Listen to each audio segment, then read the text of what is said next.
helduaien esentzia da gertutasuna eta ibilbide pertsonalizatua. Beti saiatzen gea ikasleek aurkitzeitun oztopok eta gainditzen laguntzen eta beti gaudelako aldamenean edozein gauza behar barin badu laguntzeko eta bere ibilbidean parte bat izateko.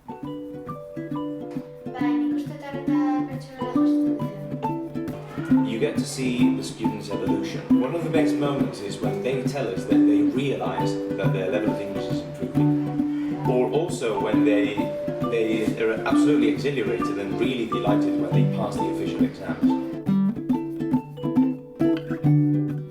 No one ever tells me how to do my job. The only important thing is that I do my job. Je pense que c'est important de travailler. On travaille ici avec les petits groupes. C'est une ambiance très familiale et très proche avec les élèves. Laneko flujo eta hola bakoitze desberdinen askote. Ni bat dauket igual aukera hoben egiteko. Eta hori ondatu zen. Sì, individuali, normalmente. Io direi che c'è un feeling molto più stretto.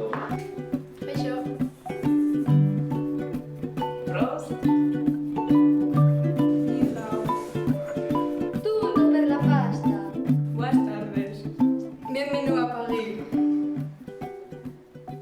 Hello, how are you?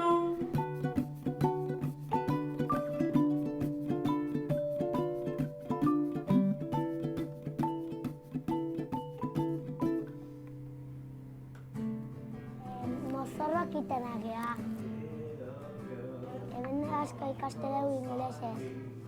Txikitatikan, ez bezala inglesa bakarrikan klasean erabiltzen dela, baizik eta eguneroko bizitza normalean ere erabiltzen dela. Hemen ingelesa gehiago ikasten da. When our students finish their classes, it doesn't all finish there. We give them the opportunity to carry on practicing the language in the English club in the case of the younger children, and in the English corner in the case of the adults.